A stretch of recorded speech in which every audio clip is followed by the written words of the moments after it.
As we said, setup wise and sequence wise, try to make sure that you've actually got both hands on the club when the club's behind the golf ball. Don't put left hand on. Well, you can put left hand on first, but make sure both hands are on before you start setting your feet. Otherwise, if you put your left hand by itself and then put your feet down there, then your right hand's got to go a little bit further. That'll put tension in the back of your right shoulder blade, because if you're stretching out there, it's just going to put more pressure up here, and that's going to restrict. I think when you first did that, you got quite close. But you you put your feet down to where you felt comfortable, because your brain was like, I feel closer. I must be too close. Yes. You're probably that much nearer, but that feels like just a foot close. Exactly, yeah. So the key thing is now in terms of the swing is maintaining the width in the swing. This is one of your better ones, to be fair, as you get the top of the backswing. That was nice and wide there, good hinge of the wrist there. That to me would be perfect. Okay? Yeah. And that is basically that there. You can't get there statically, can you? No. Okay, but you've got far enough. Your shoulders have turned 90 degrees, your hips have turned 45, your knees have turned 22 and a half effectively, and your right side now is nice. That's a good position, okay? What you on occasions do is a little bit more on this one, just that move there. It's an unnecessary move now with the wrist. And once you get that casting here, you lose grip pressure in that left hand, and then there's the sort of fear of losing grip pressure, you squeeze onto it, and that creates that cast. So on this one, as you come back to the golf ball here now, you've still got an angle here still. You've still got a little bit of an angle there, okay? In an ideal world, that club would probably be a little bit more back this way, a bit more of a wrist hinge, okay? Because the second you straighten arm and club, and elbow, arm and club, that's your release of power. Think about throwing a ball. When you throw a ball, you hinge your elbow and you cock your wrist, yeah? As you throw a ball, you release everything straightened, yeah? Same with the golf swing. We've got hinge and we've got hinge of the wrist. As we come to here now, the straightening of everything is the release of power. If we do it up here, that's where the release of power is. When you're fishing and stuff, you want to get flight. The power wants to be that way, so you straighten everything that way. If you just went that way, it wouldn't go very far, yeah? No. Okay, if you did it back here somewhere, you just go above your head. It's getting that timing, okay? But I think yours is happening too early. It needs to be there, doesn't it? Exactly. But yours is happening too early because you're getting too much on the way back. Okay, and I think partly that's because of the fact maybe you're on the golf course, you've got layers and layers and layers on, you've maxed out the clothing on, you can't turn as easily. You're almost trying to make a backswing, almost unbeknown, not trying to do it maybe deliberately. She does play better in Portugal. Oh, gotcha, yeah. Sun on your back. I do understand. Sun and sangria, is it? Yeah. Unfortunately, Gary, she does.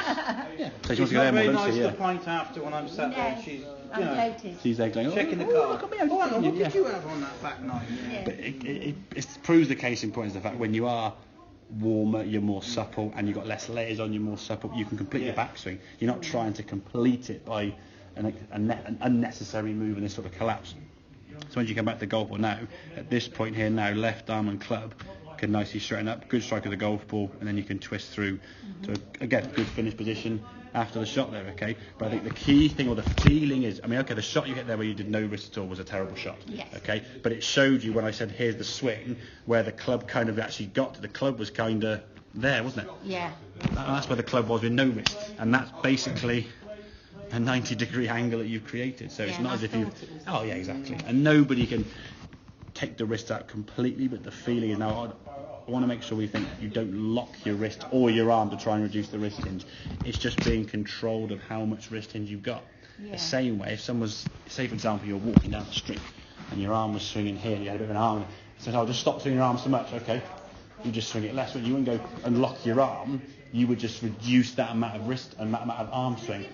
Concentrate on just cutting his back. Yeah, 100%. Yeah, this is what you got to try and think about here now. And I'd say in some of your practice swings, make some practice swings that just feel kind of almost wider and wristless in terms of your first few swings. That's going to give you the feeling of being a bit more set here rather than collapse and then having to go to catch up.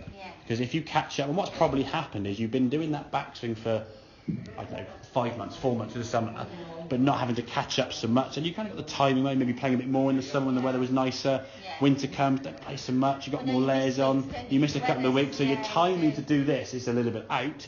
And we know this game's about confidence. You lose 1 or 2 bad holes in a round, 2 or 3 become 4 or 5, 4 or 5 become the whole 9 holes, and you get 8, 9 and 10s. You're like, oh god, here we go. And you miss weeks, don't you? And then That's why I said the beauty of this now is if when you do come down, if the weather is bad, just pop in it, have a bit of a shot and stuff. At least get some swing or hit involved now. because you can have your food on and stuff. You've got the tables and chairs and stuff. It's just a nice little place. You can come down. Well, wherever the weather is. Well, yeah, if you come down to play a game of golf, it's 4 hours. Okay, it's 4 hours to play a game of golf. If you're not going to have a game of golf, have an hour on there something. And you can play 18 holes in an hour probably too. Because there's no walking. The putting's on auto putt. You can set to auto putt if you want to. And you can bring your shorts. Yeah. We can protect. Yeah. Put your blanket on the floor. You can just lie there with sunbathing. Get your beach and your sangria. Yeah. So just it's getting that thing. So when there's a movement in your golf swing that relies on a bit of judgment and timing, the lack of playing creates a sensation that the timing's out. Yeah. Am I right in thinking that, like you said about Vicky with the wrist? Yeah. One of the big things I always, which I've lost a bit, but I used to have it years ago. Yeah.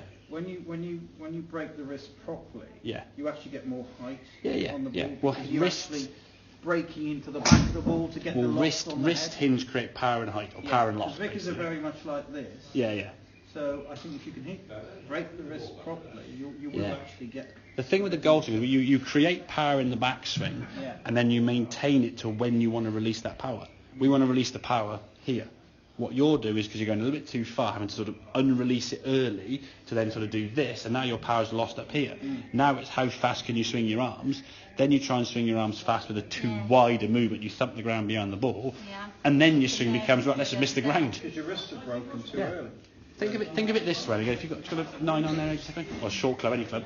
If I said to you now, there's a tennis racket and a tennis ball, okay? Hit it towards that wall as far as you can.